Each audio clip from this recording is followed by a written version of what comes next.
Hello, everybody, and welcome to Deep Left Field, the Toronto Stars baseball podcast. I'm Mike Wilner.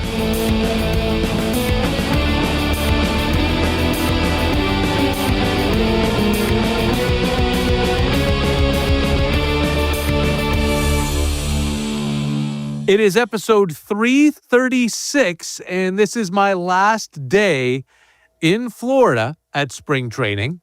Not even a Blue Jays spring training. They're off today, March 4th, as I record this. So I am at Baycare Ballpark here in Clearwater, Florida, which is 5 miles away from the Jays spring training home in Dunedin. And I just saw Team Canada beat the Phillies 5-3 before they head down to San Juan, Puerto Rico to begin Pool A play in the World Baseball Classic. Their first game is against Colombia Saturday morning, 11 a.m. Eastern Time, again, down in San Juan, Puerto Rico. We've got an all-Canadian episode of Deep Left Field for you. Last week we had all Jimenez's. We're not going to necessarily have theme shows like this throughout the month of March, but I just watched Canada play 2 games. They lost to the Jays 10-7 on Tuesday after coming back from a 7-0 deficit to tie it, and they rallied from 3-0 down to beat the Phillies 5-3 here on Wednesday. And now it's time, right? It's time to go to the World Baseball Classic and to see if they can come out of the first round for the first time in the history of the tournament. Talking to people here, talking to Ernie Witt and Greg Hamilton and Russ Martin, who you'll hear on the program, Denny Boucher, Paul Quantrill, Justin Morneau. That's the coaching staff. This is Canada's best shot. For the first time, they're not in a pool with the United States and Mexico. That helps. They have to be one of the top 2 teams in Pool A that includes Colombia, Cuba, Panama, and Puerto Rico. Puerto Rico is probably the best team, but they've been handcuffed a little bit by insurance issues and injuries. Canada's the next best team. Cuba's not what it used to be. Canada's got a good shot at getting out of this pool, and they've got a big leaguer at every position on the field, which they've never had before. Should be a lot of fun. If they win, they go to Houston, the quarterfinals. If they advance past the quarterfinals, they would go to Miami for the semifinals. But again, Canada has never gotten out of the first round of the World Baseball Classic. We are looking forward to that. But part of this all-Canadian program will involve a Blue Jay. Vladimir Guerrero Jr., who's playing for the Dominican at the World Baseball Classic, was born in Montreal, and he's going to headline this all-Canadian show. You'll also hear from Russell Martin, who's going to be the first base coach for Team Canada, and Michael Soroka, who is going to start the opener for Canada on Saturday against Colombia. But the uniqueness of the interview with Vladdy, it's something that's never happened before here in Deep Left Field or pretty much anywhere else other than occasionally with Hazel May. Vladdy did this interview in English. He's been working on his English. He's gradually been growing more and more comfortable with it. We heard him briefly last fall, of course, with David Ortiz and Alex Rodriguez and the Yankees lose in the playoffs. But I don't know that Vladdy's ever done a sit-down, long-form interview in English, and he did one with me, and we're going to play that for you very soon. Again, you'll also hear from Russell Martin. You'll also hear from Michael Soroka, and we have banked some tremendous conversations for you that you'll hear in Deep Left Field over the course of the rest of the spring. I'm leaving, but there's so much that we've got for you. And I've been discussing with JP Fozo over the last couple of days how we're going to air it over the course of the month. We don't know yet, but however we roll it out, you'll hear from Shane Bieber, Addison Barger, Dylan Cease, Kevin Gosman, Tyler Heineman, Tyler Rogers, George Springer, Miles Straw, Trey Savage, Chase Lee, John Schneider, Pete Walker, Arjun Namala. We've got tons of great Blue Jays conversation coming your way throughout the spring. So, before we get to Vladdy, some observations after my 10 days down here in Florida. The Blue Jays are 2-7-2 to start the spring as they go into Thursday afternoon's game against Atlanta down in Northport. And it doesn't matter. They won what Keegan Matheson of MLB.com brilliantly coined the Golden Grapefruit last spring. Best record in the Grapefruit League. And that didn't matter, even though they wound up winning the division and having the best record in the American League and going to the World Series. It didn't matter that they had won spring training.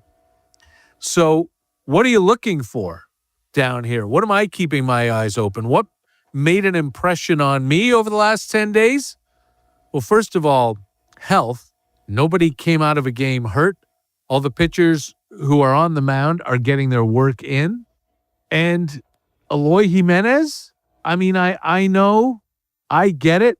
It's the first fortnight of spring, but Eloy Jimenez is scalding the baseball.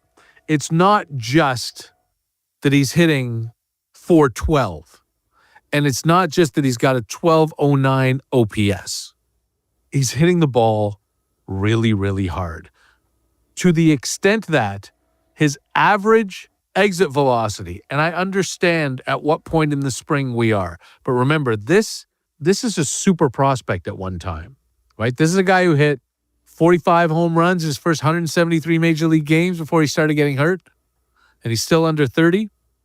His average exit velocity this preseason so far is 99.3 miles per hour. I don't know if that sounds especially great or if it makes an impression on you, but last year, O'Neal Cruz of the Pittsburgh Pirates led the major leagues in average exit velocity at 95.8 miles per hour. Next best was Aaron Judge at 95.4, Shohei Ohtani at 94.9, Kyle Schwarber at 94.3.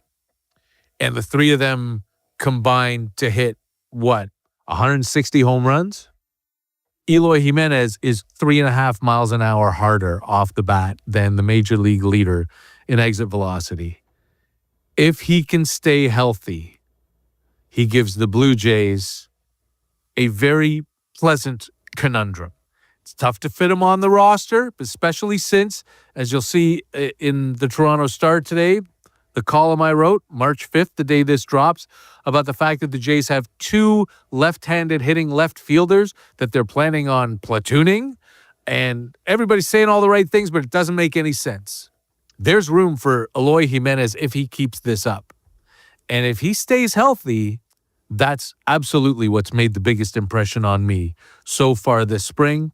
Of course, there are 3 weeks left, and we will have to see how things continue. Shane Bieber hasn't thrown yet, but you'll hear from him on a later episode of Deep Left Field. As we speak, he's up to 120 feet. He's feeling good. He thinks he can pitch a lot this year, though we all know he's not going to answer the bell. And Max Scherzer might be in the opening day starting rotation. Scherzer is up to 45 pitches already, and he hasn't thrown in a Grapefruit League game yet. He's going to start Saturday here in Clearwater against the Phillies, and he was absolutely raring to go when we talked to him on Tuesday morning. Now, how much can you get out of him? Certainly not 30 starts, 200 innings. Probably, if I had to bet, not even 15 starts. But I've mentioned this in the paper, and I think I've mentioned this here before.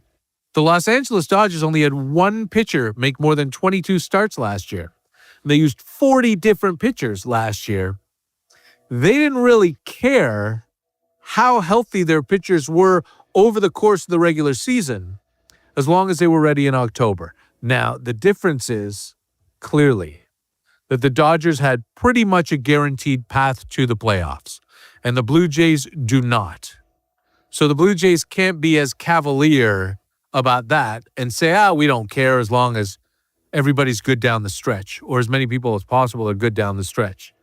The Jays are one of 4 good teams in the American League East, but they do have 8 starters, and they're going to mix and match, and they're not going to need everybody all at the same time, and it could be very, very interesting to see how they use their starting rotation.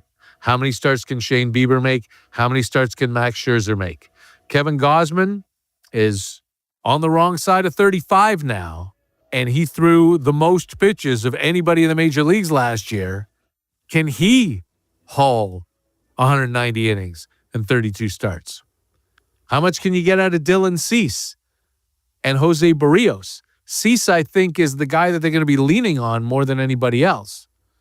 And Trey Savage, John Schneider already said he's not going to make 32 starts. He's not going to throw 200 innings. Is the number of starts Savage makes closer to 20 or 30? We'll find out. But the Blue Jays are stacking starting pitching, and as long as they can keep them all over the course of the season, it seems like a pretty smart move. I'm looking forward to seeing what Max Scherzer has left.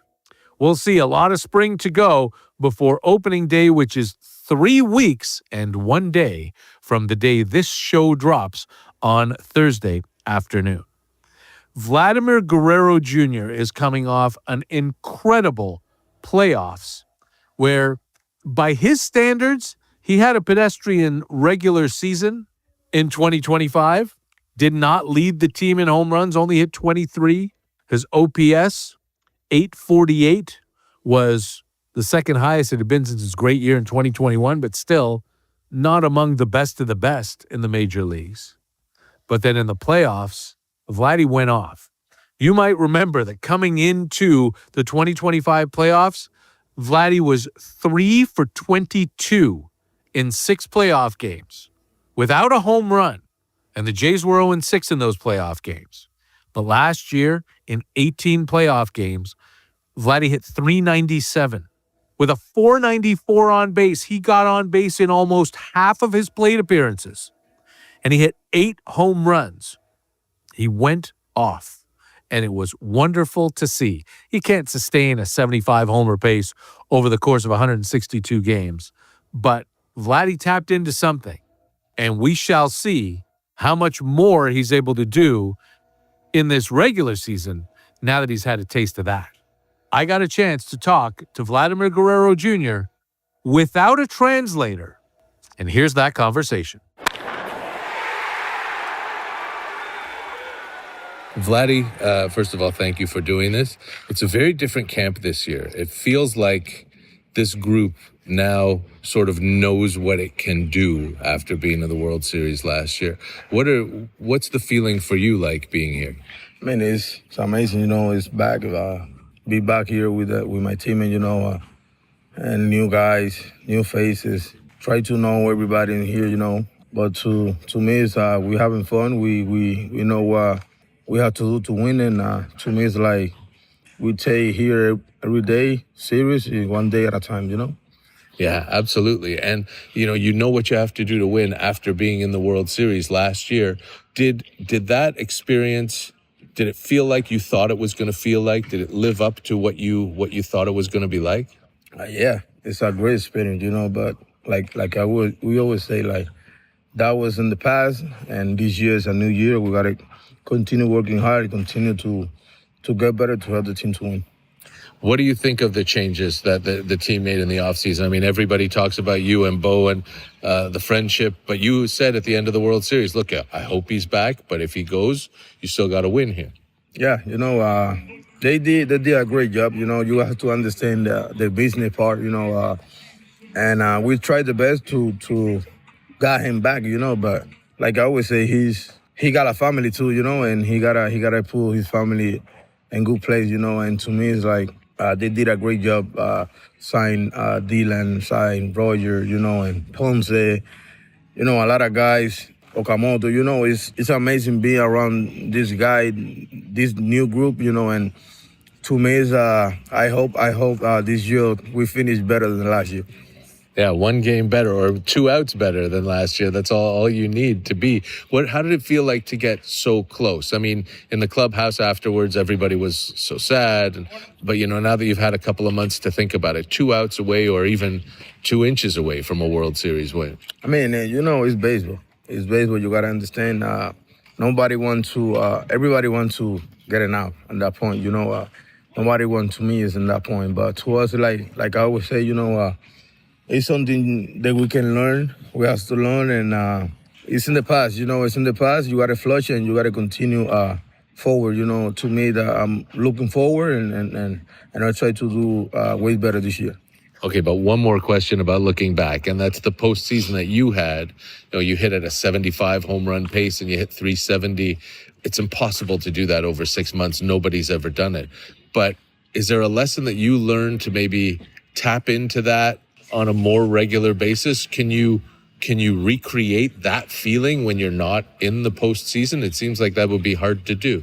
I mean, we're working from that, but like I always say, it's not the same. Playoff is 11 games. We play 11 games. Somebody can do that for 11 games.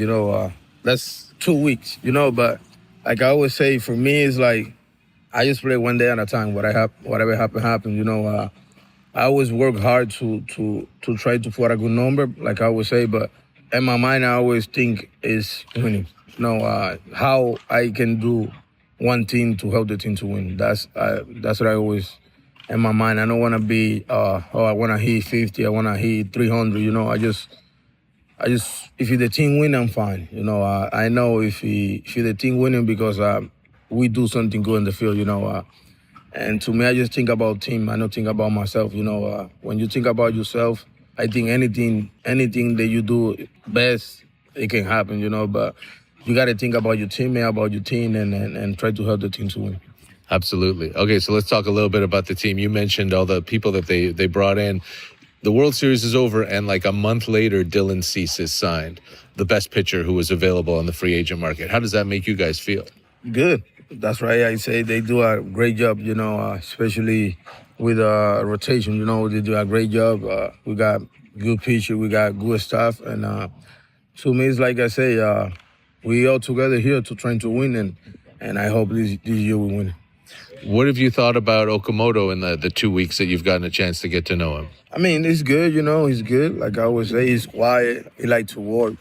He listen, and I think when people listen and he like to work, is like I always say, he's in the board with us. He came here, he jumped in, and since first day he was amazing with us, and I think more the time going, and we're gonna know more each other. We're gonna talk a little bit more. But to me, he's an amazing guy. He's gonna help us a lot. And he speaks a little Spanish too, huh? Yeah, he's speaking more Spanish than English. So to me, it's a little bit easier to talk with him.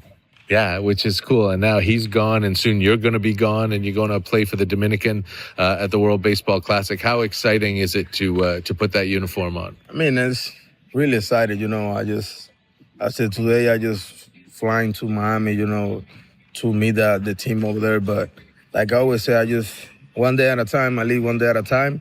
When I get there, I'm gonna be, happy and different because we represent our country, and to me, my dad never represent that country, and see me in that jersey is something special. There's so many great players from the Dominican Republic, and so many in your age group, but older than you as well. Is there anybody there that you're really excited to get to play with? I say Tatis. We do a lot of tryout together in the art, but we never play a game together. So we always in different teams. He is the other side and the other side. But I think looking forward. I think everybody, but especially Tatis and Julio. I want to play with those guys, and I know they want to win like me. Yeah, absolutely. Fernando Tatis, Julio Rodriguez, that's 2/3 of an incredible outfield for you guys this year. And then when you come back and the season gets going, you're home to start. Tell me a little bit about the feeling when you're at the ballpark. You embrace the fans so much, and you have a great back and forth with them. When you see that place packed again at the end of March, how's that going to feel? It's going to feel good, so I can't wait to be home. I think everybody's excited. Everybody want to watch us, and we're excited too to put a good show for the fans. All right, the last thing I'm going to ask you, I said before we started how long I've known you, right? 8 years ago, I got to call that home run in Montreal that you hit, that 1-0, 2 out in the bottom of the ninth when you were 18 years old.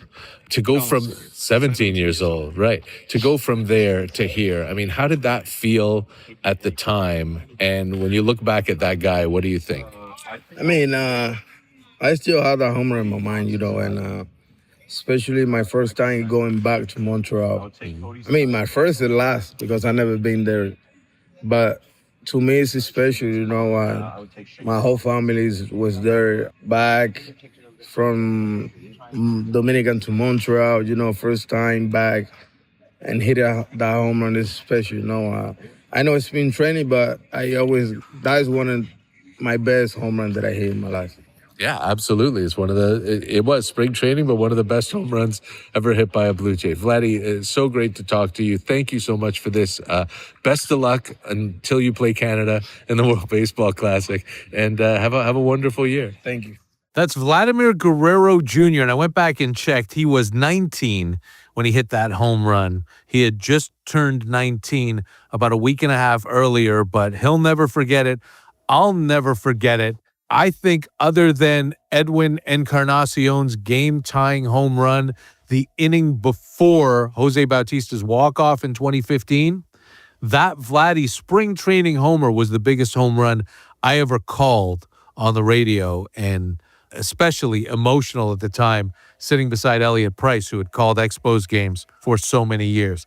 That's Vladdy, and that's Vladdy in English, and how great was that to hear? The first of the three Canadians we're going to hear from on this program, Russell Martin, is coming up next.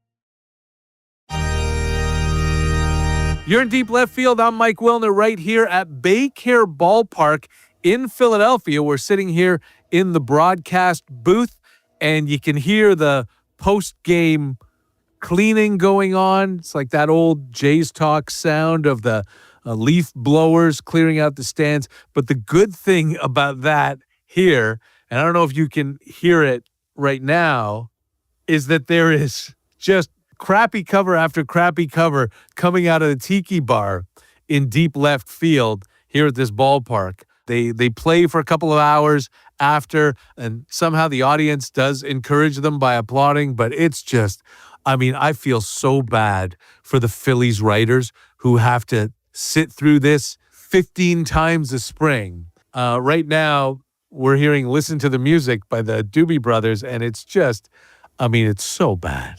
It's not as bad as the Villanova men's choir singing "O Canada" before this Canada-Phillies game, where they decided that they didn't have to stick to convention and could create their own tune for the anthem. But it's pretty tough to listen to. The Blue Jays are 2-7-2 to start spring training. Team Canada went 1-1 in their World Baseball Classic prep, losing to the Jays 10-7, beating the Philadelphia Phillies 5-3. Canada has a star-studded coaching staff. Ernie Witt is managing, and he's managed Canada in every World Baseball Classic. Nobody else had even managed in 5 World Baseball Classics, but Ernie is about to manage in his 6th. He's got former Blue Jay Denny Boucher as his pitching coach. Former Blue Jay Paul Quantrill is the bullpen coach. Stubby Clapp, just elected to the Canadian Baseball Hall of Fame, is the third base coach. And former Blue Jay Russell Martin is going to be coaching first base. And I got a chance to talk to Russ before Wednesday's game. Russ, thanks for doing this. It's always great to see you getting ready to coach first for Team Canada at the World Baseball Classic. What are you looking forward to the most as far as getting to Puerto Rico and getting in those games that start to count? I've never been to Puerto Rico, but I know usually the Latin fans get pretty passionate about their baseball. So I'm just looking forward to the playoff type atmosphere and just the excitement and the energy level. And just playing meaningful baseball. It's going to be fun. It is going to be fun, and it's going to be great to do it with this uniform on and to watch this group. It feels like, we say this every time, but it feels like this is the time where Canada's going to make it out of that first round. This is a good club you've got. We definitely have a good team. It's a good mix of younger, hungry, and some good veterans. I think our pool is kind of anybody's pool. Probably Puerto Rico has probably the best team out of anybody in the pool. But when you're playing just one game, anything can happen. We have a big league lineup, and we got pitchers that can get the job done. So it's going to be interesting. I feel like it's anybody's to take, and and hopefully we can get out the gates and get that first W and just kind of like keep trucking away. You haven't done a lot of this international baseball, going from the big leagues where, all right, we lose 3 in a row, we can get them, we still have 150 games to fix it. What's it like to be in this sprint? I mean, it's playoffs. You're getting into the playoffs. Every game is a wild card game is the way I would see it. Every game is game 7. And you just got to find a way, and baseball it's anything can happen. If you fundamentally you're sound and you're not, giving away free bases and you're kind of grinding at bats out and that plays, right? Because it's just one game at a time, one pitch at a time. And if we go there and our mindset's right and we get out there with and then bring the energy and stay aggressive, and that's the key. Like, you want to be aggressive and you want to bring the game to the other team, and hopefully we can do that. Ernie Whitt was saying that he's told the players that if you let one of these coaches walk by you with all their experience and don't learn something from them, you're really making a mistake. What can you and Morneau and Stubby and Q and Denny do to help these guys? I mean, our job is just to prepare. Make sure that we have all the information that we can possibly have on the other team and kind of just share that information, with the guys that are playing. But the game doesn't change. Like, it's baseball is a simple game. You get up on the box and you see the ball, pick the ball up, get your timing around, in the batter's box. As a pitcher, attack, get ahead, stay ahead. But when it comes down to just having experience of what it means to play in the postseason or play in meaningful games, we had that experience. But my mindset, even before I had any experience in 2006, my first playoffs, like, people ask me, like, how do you know you're ready? Like, you never know you're ready, but I trust myself to go out there and give everything I got. And if you can trust yourself with that, then you're good to go. We like throwing the word experience is you don't need it. Like, there's some guys who just want to be in that moment. So just make sure, and the best way to be wanting to be in that moment is to feel prepared. If you feel prepared, that deflates, any stress, any doubt. Just have your routine, go out there, compete. And if you can trust yourself to go out there and give your best effort, that's all you need. And that's, your guys' job now is to do that preparation. And you have players like Casey, like Eddie Julian, who hadn't even played in the big leagues yet when they played in the last WBC, and Denzel. And now they've got that experience and they've got WBC experience as well. As much as preparation matters, how much does ripping off that Band-Aid and having done it already matter? Well, you feel probably a little bit more comfortable with all the noise around. And when it's your first go, you kind of feel that, that extra stress. You probably don't sleep as good the night before. But usually what happens is when the game starts, that usually all comes down and you get back into like that zone and that focus. So usually all the nerves and all the stress is just like excitement. And then when the game starts, it's like, okay, here we go, let's get it, right? So, and if somebody would come and ask me, or like a kid who's never been in that position, would be like, yeah, you'll probably feel nervous, but like as soon as the game starts, they'll go right back to that regular feeling. It's baseball, right? You've been doing it your whole life. It's just go play, right? Yeah, and that's what we're going to see, right? When it starts on Saturday against Colombia, we got the two catchers beside us here, Bo Naylor and Liam Hicks. Obviously, you're the guy to ask what you think about a catcher. Bo's done this a few times for Canada. What's your impression of him? I like them both. Both really professional. They get along with their pitchers. Both really prepared. The one thing that's tough at the catcher's position when you get in these types of teams where you have like 2 days of practice and you go right into the games, often you don't really, usually it takes like a full spring training to get comfortable and really get to know somebody. So we're trying to give them all the information to kind of expedite, their comfort and their understanding of the pitchers. So nowadays you have data on somebody's breaking ball, you have horizontal break, vertical break. And that, honestly, if you've ever caught somebody and you're like, okay, this guy's got fastball, curveball, slider, changeup, but is it a tight slider? Is it a short slider? Does he like to bury it? What's his out pitch? So now, like, they can pretty much have a piece of paper and it shows them the average speed of that pitch. It shows them the break. So you can go in the game without having caught somebody and have some type of understanding. And it deflates a lot of stress and anxiety for sure. That's really, I hadn't even thought about that. But yeah, it's 2 days thrown in. And we just saw, Bo just said, I'm going to catch Soroka. And probably the first time he's ever caught him in a bullpen right now. That's actually one of the guys he's caught before. There's like 2 guys he's caught before, and Soroka's one of them. But when it comes to everybody else, I mean, for me, going into a game and catching 8 warm-up pitches from a guy you've never seen before, then first leadoff guy hits a double, and then he's in scoring position, and then you're like, okay, like, what's this breaking ball do? Like, am I gonna, if it starts knee high, is it gonna bounce? Like, so if I had back in the day, if I had that information, it would have just completely deflated a lot of stress and kind of like just expedited the understanding of how to utilize the pitcher's arsenal. Absolutely. We're with Russ Martin. As we wrap it up here, you got a game to get ready for. I want to ask you about 2 guys, Philippe Aumont and James Paxton, both of them coming out of retirement. Phil's been a farmer for 8 years or something. I don't know. Does it put a smile on your face to see these guys? Like, what is it like to see them go at it again? Phil the farmer. It's great, man. Guys just, they just love putting the Canadian jersey on and representing their country. And Paxton, I'm sure it's and I've been talking to him. He's like, I feel great. He's like, hey, watch out, man. You might get some phone calls after this thing. But Phil is just that guy. He's gritty, and it's pure passion. And he's the kind of guy that's not afraid, goes on the mound. And I remember at first WBC he was in, loaded the bases against Team USA and got himself out of a jam. That's the kind of guy that you want on the mound. Somebody who's not going to give in, and that's never going to leave him. That's just, part of who he is. So you can trust a guy like that. Yeah, 20 years ago or 17 years ago, he did that, struck out 3 in a row after loading the bases. Does it make you think, maybe I could strap him on one more time? No chance. No chance. Let the kids play. Well, let them play. We'll let you coach first. We're going to watch it. It's going to be great. Thanks so much for this, Russ. Thank you. That's Russell Martin, and he'll be coaching first base for Team Canada at the World Baseball Classic that gets underway for the Canadians on Saturday morning, 11 a.m. Eastern in San Juan, Puerto Rico, taking on Team Colombia.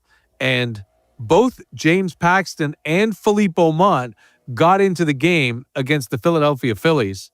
Phil the Farmer pitched the 6th inning and a perfect 1-2-3 inning. He had a 93-mile-an-hour fastball and a 91-mile-an-hour cutter. This is a guy who retired in 2020 and has only pitched once since. And that's at the World Baseball Classic in 2023. If you check out the Toronto Star today, Thursday, if you're listening on the day this drops. If not, go look at thestar.com. I wrote a little bit about Philippe Aumont and his amazing journey that he's taken. James Paxton, not quite as successful. He gave up a home run to Alec Boehm on the first pitch he threw. Paxton retired after the 2024 season. And then, after a nice catch by Denzel Clark in the outfield, he walked Bryson Stott and got an inning-ending double play ball off the bat of Brian De La Cruz. But Tyler Black couldn't handle it at second base, so the inning continued for Johan Rojas. And it's wild that Johan Rojas is playing as he appeals an 80-game suspension for the legal performance-enhancing drugs. But Rojas hit a fly ball to deep right center that Denzel Clark lost in the sun, and it went for an RBI double. So some bad luck by James Paxton, for James Paxton, but he did give up a home run on the first pitch he threw. Still, he's going to be asked to get some big outs for Team Canada. Great to hear from Russell Martin, and we will move to another Canadian who has had some bad luck, bad injury luck in the past, but Michael Soroka is healthy. He pitched all year last year for the Washington Nationals and Chicago Cubs, though he did miss some time early in the season on the injured list. Got hurt pitching against the Jays in Toronto. But every time Canada's gone to the World Baseball Classic, Soroka hasn't quite been right. But now he is, and he's got a one-year deal with the Arizona Diamondbacks, and he's here, and he's ready, and he's going to start Game 1 against Colombia. Just a wonderful young man. Here's my conversation with Team Canada's Michael Soroka. Mike, this has got to be especially exciting for you after all the times you all the years that passed where you were hurt, where you couldn't have made it, where you wanted to wear this uniform. How are you feeling going into this tournament? I feel good. Yeah, it's an honor. I think, you realize as you're going through it, these opportunities might not come by all the time. It's one of those things where you get to play for the junior team and you're kind of flying by the seat of your pants a little bit. It's all new stuff. It's obviously an honor, but this one, it's kind of the one that I grew up with as pinnacle of Team Canada and being able to represent your country in this sport. So, yeah, very, very happy that I got this opportunity again, and I was in a place where I could come out and be free and compete. And, thank the D-backs for being very easy and just easy going with it. So it's been really fun. So I'm excited to kind of just go out there and compete with these guys and some guys that I played with on that junior team. And yeah, it's truly a great experience already. What have these 2 days been like, just getting to meet everybody or see everybody again? A lot of the Canadians we know around the big leagues, it's like old home week as soon as you come back. Like you said, you play with a lot of these guys on the junior team, but a lot of new guys too. How's it been to get to know everybody? Yeah, it's been awesome. I mean, obviously, like somebody like Cal Quantrill, I never played with on their junior team, but we've met each other many times throughout the years and, at banquets and across the field and stuff like that. We've been competitors and, it's fun to finally get a chance to really settle down and know these guys and some guys that are, Canadian baseball legends like Philippe Aumont. I don't know if this is probably his fourth. Pitched in 09, so I think so. His fourth WBC, which is absolutely incredible. And for what he's done to get back going, he looks awesome. It's pretty incredible to see that. And it's that thing that Greg really tries to bring together with the senior and the junior team. And so at the banquet, spending time with some of the junior guys and, letting them see us hang around was what I got to experience with them. And, you hear so many funny stories.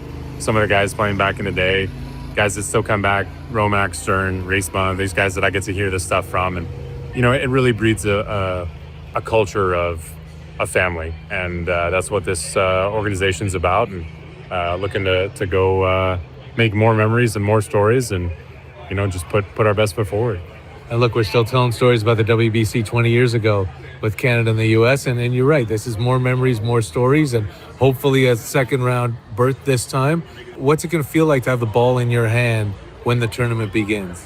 I'm going to have fun with it. I think that's the biggest thing. I've been talking about this with a lot of people in general, and just I have so much fun throwing a baseball on a daily basis. It's about taking that into the game and seeing Bo smile back there. I told him, I said, don't be afraid to smile at me. Let's keep this light. Let's have fun with this.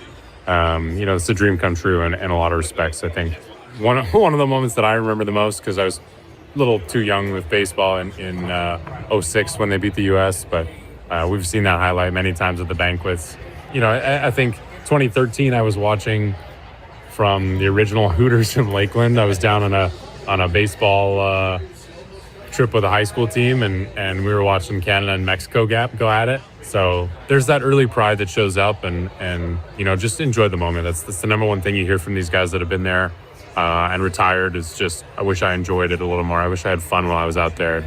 Didn't worry about the results as much. Just go play the game that you're so good at playing. So that's going to be the goal, and just kind of make our country proud.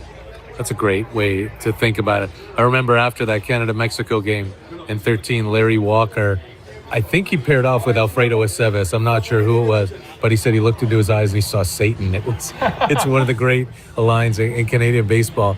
From a pitching perspective, you're going to have big leaguers behind you. This is the first time Canada's had a big leaguer at every position, someone who's played in the major leagues, at every position on the field.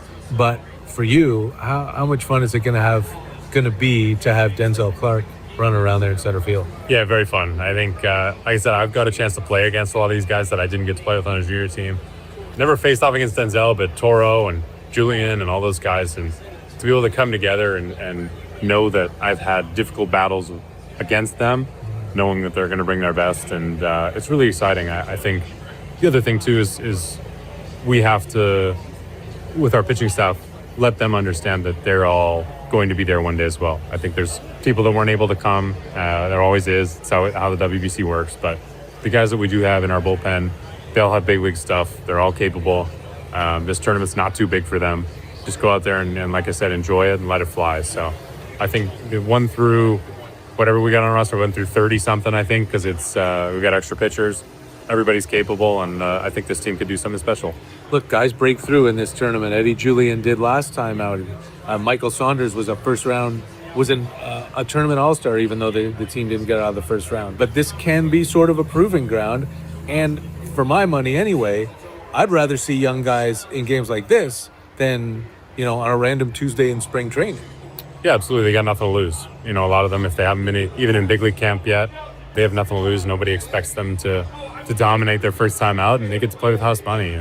Again, you're out there playing freely, good things happen, and I think I'm speaking from somebody that is actively trying to play more freely. I think it's just about seeing those guys go and have their stuff play. So I'm excited to watch all of them throw today. And we're excited to watch you on Saturday morning against Colombia. Excited to see that smile on your face. Go down there and have a great time. I will. Thank you. That's Michael Soroka. And honestly, I don't know why I brought up Michael Saunders there. He was an established major leaguer already by that time. But there are young guys here. Tyler Black is here. Liam Hicks has 1 year in the big leagues as a Rule 5er. Denzel Clark doesn't even have a full year in the big leagues, but he's already played in a World Baseball Classic. And Matt Wilkinson, who's never been up, pitched the final 2 innings and picked up the save against the Philadelphia Phillies here in Clearwater on Wednesday afternoon. So it is a chance for these guys to really face some good competition and put themselves on the map. We shall see. Just absolutely wonderful talking to Michael Soroka. Can't wait to see him pitch on Saturday morning. We'll take a dip into the mailbag when we come back.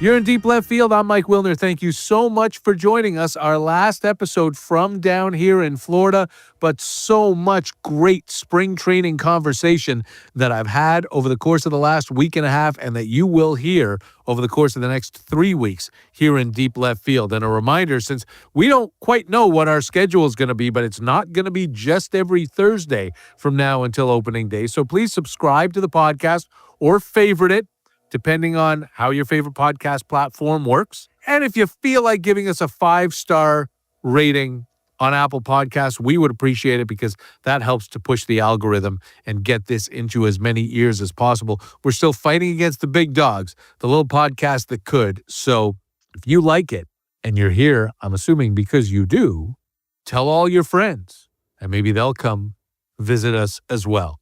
You can always get your voice heard on the program. The mailbag is always open at deepleftfield@thestar.ca, and I encourage you to contribute to the program and to have your voice heard.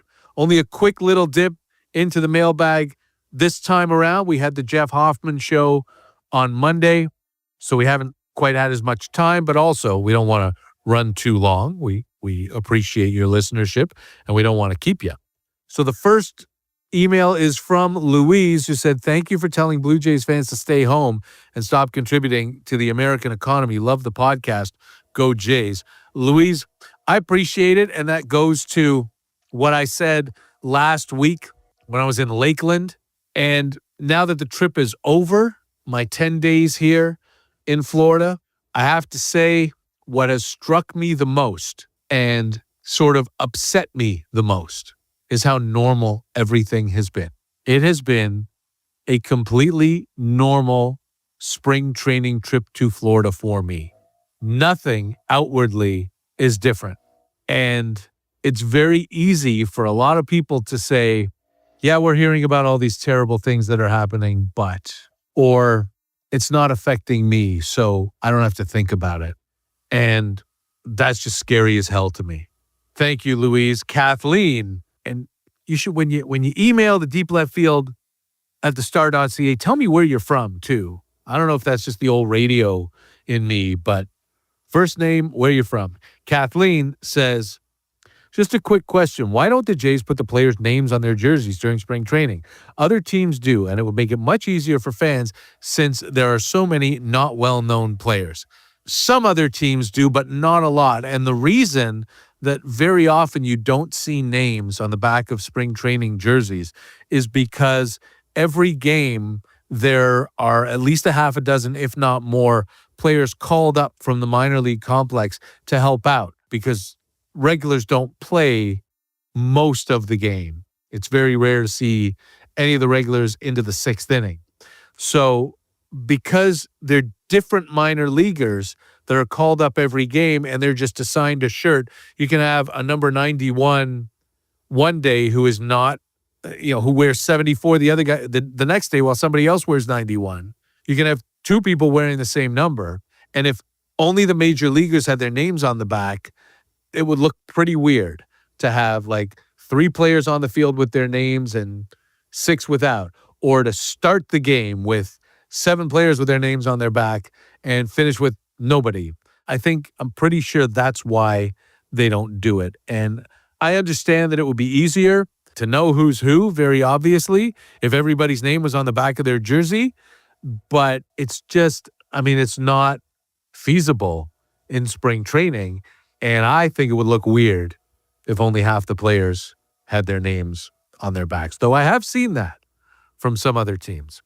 Mark, who is down here in Palm Desert, Florida for another few days, says, greetings from the California desert, although he signed it Palm Desert, Florida, where we listen to your latest Jimenez podcast while driving to and from the organic farmers market in La Quinta, California in 95-degree heat. Okay, so he must have been in California then and then come to Florida now.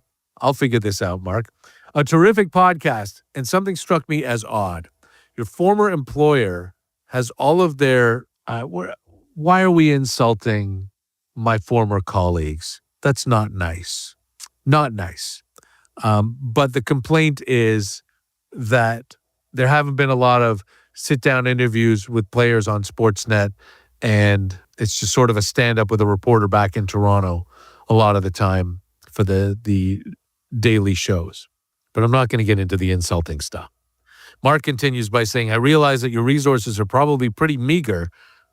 Thanks. Which makes us appreciate the quality of your podcast and the ability that you have to get the players to speak very frankly. To wit, the Jimenez show was a stroke of brilliance. 3 players linked by the same surname, but each with a great untold story until now. Keep up the good work, Mark. Mark, I wouldn't say my resources are meager. I've got the Toronto Star behind me. I'm down here in Florida. But yeah, it is just me and my phone that serves as a microphone. But I consider me and my phone to be some pretty heavy-hitting resources. But I appreciate the compliment.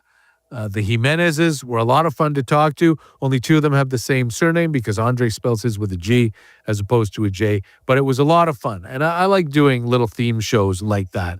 I don't know when I'm going to have the chance to speak to 3 Jimenezes again for the same show. And today we had 3 Canadians for you. The mailbag is always open. You can hit me up at deepleftfield@thestar.ca whenever you like, and I will read your email unless, I have to edit it or censor it, and answer your questions or speak to your comments on the show after you send it. Again, deepleftfield@thestar.ca. That is going to do it for this episode. Thank you so much for listening. Whether it's your first time, your 336th, or anywhere in between, we appreciate having you around so much. Thank you to my guests, Vladimir Guerrero Jr., Russell Martin, and Michael Soroka. Thank you, as always, to the best production crew in the business. Certainly no meager resources there. Executive producer is JP Fozo. Sound engineers are Sean Pattenden and Crawford Blair. The editor-in-chief of the Toronto Star is Nicole McIntyre. The biggest thank you goes to you because, well, we just appreciate you so much. And without you, we wouldn't be able to do stuff like this. And hopefully you enjoy listening as much as I enjoy having these conversations, as much as I enjoy doing this stuff for you week in and week out. Remember, over the course of the rest of the spring, you will hear from so many Blue Jays. Kevin Gosman, Dylan Cease, Shane Bieber, Trey Savage, George Springer, Addison Barger, Tyler Rogers, Miles Straw, John Schneider, Pete Walker, Tyler Heineman, even Arjun Nimala, one of the Blue Jays' top prospects, and Chase Lee, who has a really interesting story, a guy who came over from the Detroit Tigers, a right-handed reliever, a slinger in the Mark Eichhorn vein, and you're going to really enjoy hearing from him. Thank you so much for listening. This program can be heard at least every Thursday, but more often when either news breaks or when we've got so much content for you that we're going to have to pump it out more often this spring. So make sure you subscribe so you never miss an episode. My name is Mike Wilner. Thank you so much for listening, and we'll see you next time right here in Deep Left Field.